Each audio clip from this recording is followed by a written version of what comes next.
ruin has come to our family. I'm Reginald Gickington, and you can call me Reggie, and today I'll be continuing a painting journey through the miniatures of the Darkest Dungeon board game by Mythic Games. In today's video, we'll be moving on to another batch of villains, Cultists.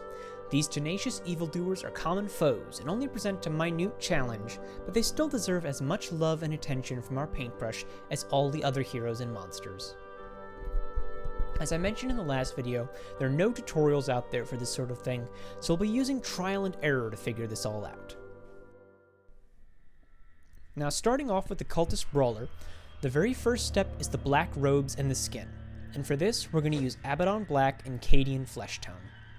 Now, it might seem like overkill to paint black over black, but I like to have a consistent and more flat tone that I get from paint that I can't get from primer. Also, we'll need it in order to clean up the edges once we're done with the skin. And speaking of that, that's going to be all the torso and the chin underneath the mask. This is where that black comes in handy, especially to clean up the hood that he's wearing.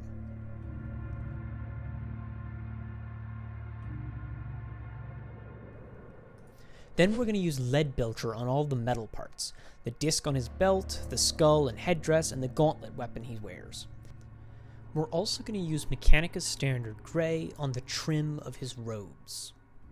Use a horizontal technique and run your brush in parallel along the raised surface to avoid spilling over onto the areas around it. And don't worry about getting on the sides or undersides, since those can stay black.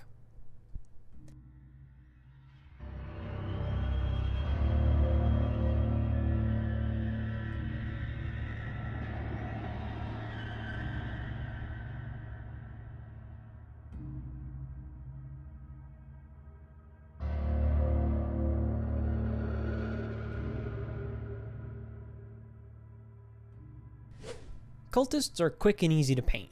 Just like that, we'll get right to the wash stage. All of the robes and metal parts get a black wash, while the skin gets a flesh wash.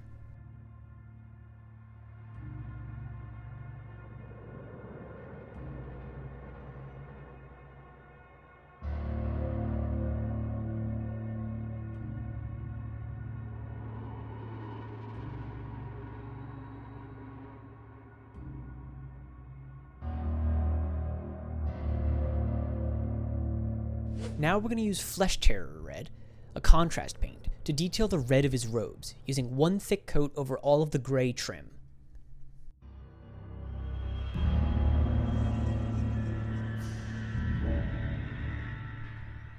To detail the folds of the fabric, we're going to utilize Dark Sea Blue and a 1-to-1 mix of Necromancer Cloak and Somber Gray.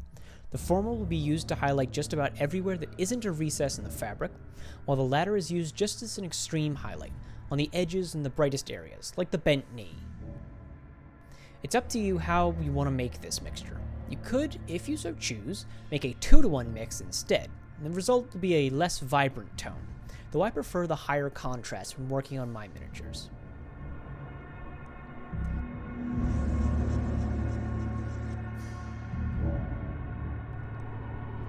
And we round it out with the detail of the ropes around their belts using Rakarth flesh and then a brown wash over top.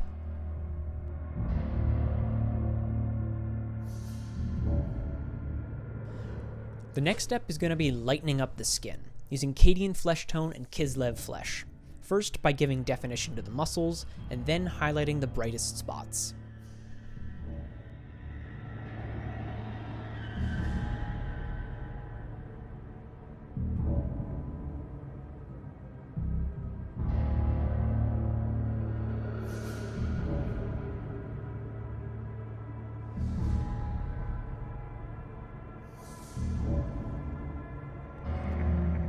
And just like that, we get to the last step, being the shadows and the base.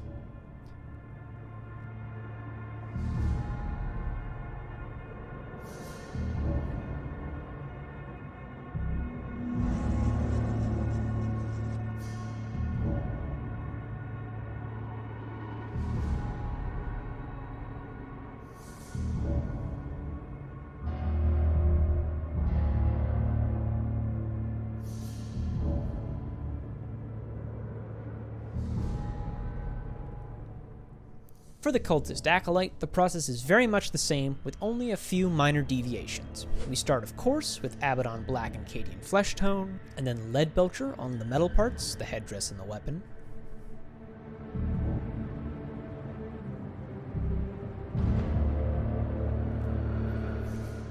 Before moving on to Mechanica Standard Grey, applied to both the trim and the corset.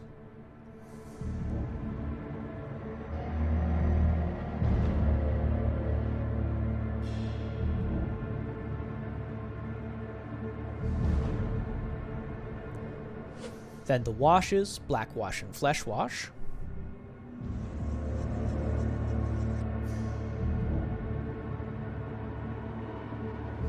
Here we're going to break from the Cultist Brawler's techniques and apply Flesh Terror Red on the skirt and Cygor Brown on the corset.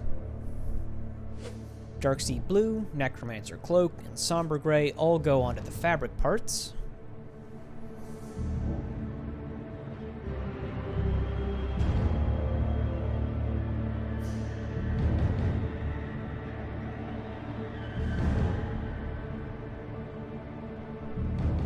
The same method for the ropes of Rakarth Flesh and Brown Wash.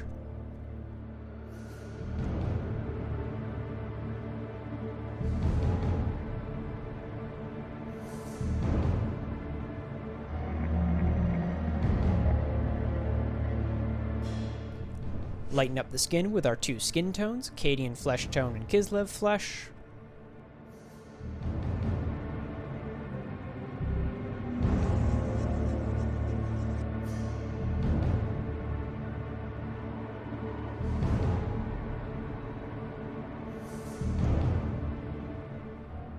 And we finish with the shadows.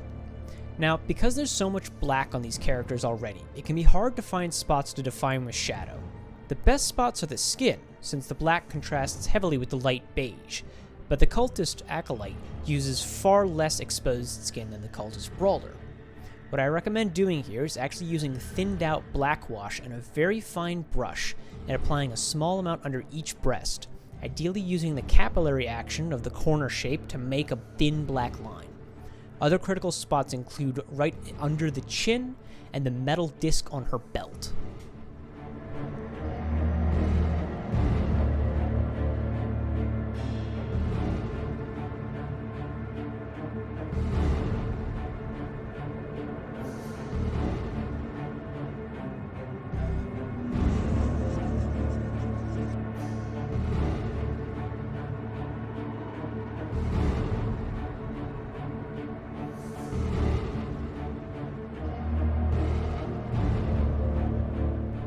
As simple as that, we've got another batch of enemies done, in what should be no time at all. They give us a great chance to practice our fabric, with their robes having so many folds and billows, and our muscles, with the Brawler being shirtless. Next time, we'll move on back to Heroes and tackle two veteran sharpshooters in search of a prize. I hope you all enjoyed. Feel free to tag me on Instagram @ReggieGick to show me how yours turn out. Links to my affiliated socials can be found in the description. Feel free to subscribe or like the video if you enjoyed it, and I'll see you soon with another painting tutorial.